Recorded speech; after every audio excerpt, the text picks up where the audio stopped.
Kayo ba ay pamilyar sa mga creepy encounter ng mga kapulisan? Ang mga pulis ay kilala natin sa pagiging matapang. Pero paano kung dumating sila sa punto na makakaranas sila ng kababalaghan? Ano kaya ang mararamdaman nila? Tatakbo kaya sila matatakot o papairalin ang katapangan? Sa video natin ito mga kaparing may papakita tayo mga creepy paranormal encounter ng mga pulis habang isinisigawa ang kanilang mga misyon o operation. At dito nga sa pagtupad ng kanilang mga tungkulin ay makakaranas sila ng mga kababalaghan. Dito sa part na ito ay merong nakatayo sa may pintuan. Pinagmamasdan niya kung sino ito at inaantay na lumabas. At least I know I'm not crazy. Because there's definitely somebody standing right there. At makalipas nga ng ilang minuto ay nandun pa rin nakatayo ang hindi niya malaman kung sino. Pero ang bahay na ito ay matagal nang abandonado at hinihinalang haunted dito mismo sa lugar. And now they're gone. Tell me how nuts. And now they're back. You see it? At isa ito sa mga pinaka-creepy na paranormal experience encounter ng mga pulis. Siguro ito na yata ang isa sa mga pinaka nakakatakot na pwedeng ma-encounter o maranasan ng isang pulis na duty ng gabi. Makikita natin sa isang CCTV camera ng isang pulis ay parang may kinakausap na isang bata at makikita pa natin dito na parang meron siyang hinahawakan na hindi natin makita at maya-maya lamang ay nagsabi sa kanya ang isa sa kanyang mga kasamahan na wala di umano siyang nakakausap at wala umano siyang kasama, pero ikinigiit nga ng isang pulis na meron nga siyang nakikitang isang bata na kanina niya pa kausap. Grabe, isa ito sa mga hindi ko talaga kaya kapag nandun na ako sa sitwasyon na may kausap ka pero wala pala. Dito naman ay makikita natin ang isang babae na pilit pinapakalma ng isang pulis habang nakatutok dito ang kanyang baril. Makikita natin sa video na parang sinasapian ang babae. Yung tipong na parang pinapalayas niya ang masamang spirito.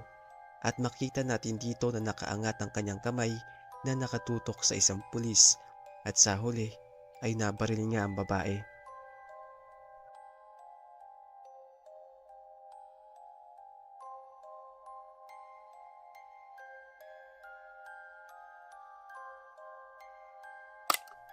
So bago nga tayo magtungo sa susunod nating paranormal encounter ng mga pulis, ay make sure na naka-like and subscribe.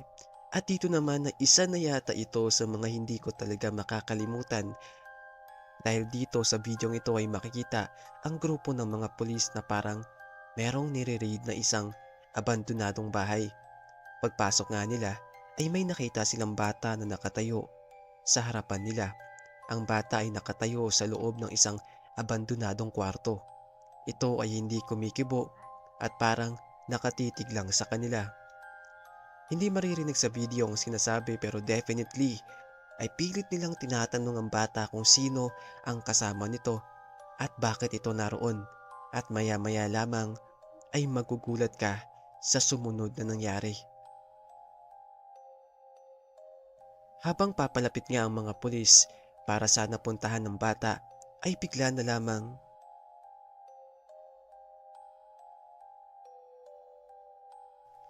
at nung sinubukan nga nilang bumalik sa lugar ay wala na roon ang bata. Napakabilis ng pangyayari dahil pagpasok nila ilang segundo nang sila'y tumakbo, wala na rito ang bata. Ayon pa sa report ay inikot pa nila ang buong kwarto pero walang malalabasan dito. Kaya nagtataka ang mga pulis kung saan napunta ang bata o ito ay isang kaluluwa na lamang at nagpapakita. Sa isang video naman ay makikita natin sa isang CCTV camera na ang isang security sa nasabing hotel ay pumunta sa isang kwarto dahil nga sa nakatanggap ito ng complaint dahil sa mga ingay at sigawan na naririnig na nanggagaling sa isang kwarto. Kagad naman itong pinuntahan ng isang security para sana alamin kung sino ang mga nandun. John, do you copy? It's room 209. Amy says nobody's checked into that room, and there's reports of screaming coming from that room. Amy, he's on his way down there right now.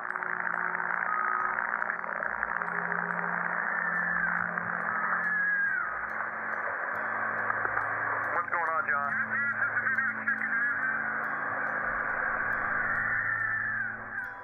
Habang kumakatok nga siya sa nasabing pintuan ay walang sumasagot. Maya-maya lamang ay pinilit nitong buksan ang pintuan at nang pagpasok nga nito ay wala namang mga tao. Totally empty at bakante. Pero hindi lang yan ang nakakatakot sa parting ito dahil makikita rin sa CCTV camera ang mga shadows na lumabas galing sa kwarto. Ayon sa mga hinala, hindi lamang ito nag-iisa kung hindi marami. Maraming mga naniniwala na maaring ito ay kaluluwa ng mga dating nag-check-in sa hotel room na ito at dito mismo sila namatay. Pero walang katiyakan kung ano nga bang katotohanan. Pero isa lang ang sigurado, isa ito sa hindi malilimutang creepy encounter ng nasabing security.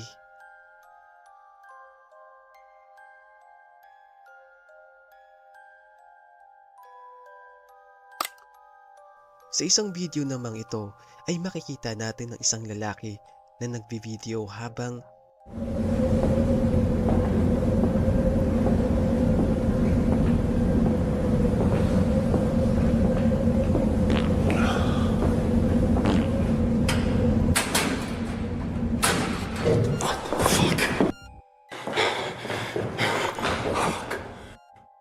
may napansin kasi siyang isang lalaki. Nang pinuntahan niya ito ay nakita niya ang isang lalaki na bigla na lamang kumaliwa. Pero nang pinuntahan niya ito ay wala namang taong nandoon. Kaya marami ang nagtataka kung saan napunta ang lalaking nakita sa kamera. Pero marami ang naniniwala na ito ay isang demon na nagpapanggap na anyong tao o kaya ay isang multo. Sa video namang ito ay makikita natin ang isang pulis na nagtataka sa nakita niya. Dahil makikita natin sa camera ang isang shadow na naglalakad at mapapansin natin na nakikita ito ng pulis. Pero honestly, napaka-creepy ng pangyayaring ito dahil kung ikaw ang nasa kanyang sitwasyon na makakakita ka ng isang shadow ng anyong tao ay talagang matatakot ka kahit na sobrang tapang mo pa.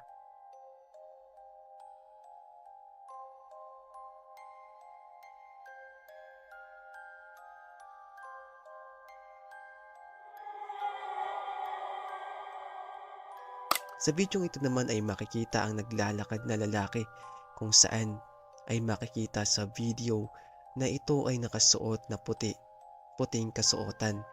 Pero alam nyo ba ang pinaka-creepy sa part na ito ay hinanap ng nasabing security ang lugar para sana halugugin kung nandoon nga ba ang lalaki. Dahil ng mga oras na ito ay pasado 10 oras na ng gabi at gustong matiyak kung bakit meron pa ding nanditong lalaki sa lugar na ito. Pero wala siyang makita na kahit na anong bakas ng nasabing lalaki. Ang nakakapagtaka ay wala naman itong mapupuntahan na iba. Grabe no mga kaparing, hindi mo akalain na ang mga pulis na ito ay tatakbo din pala. Meron pala silang kinakatakutan, no? Hindi sa mga kriminal kundi sa bata. Sa bata lang tumakbo na sila. Pero malay natin baka yung batang yon ay may sa demonyo. Kasi nakita naman natin yung biglaang pagsara ng pintuan, pabagsak. At dito na nga nagtatapos ang ating video mga kaparing. Pero marami pa. Marami pa tayong ipapakita sa inyo na mga paranormal, creepy encounter ng ating mga kapulisan. At yan ang matutuklasan ninyo. Abangan ninyo sa mga next video natin. Mga paranormal encounter, iba't ibang klase. Yun lang mga kaparing, don't forget to like, share and subscribe Para sa ating YouTube channel, ako si Mr. Godlex. Bye-bye!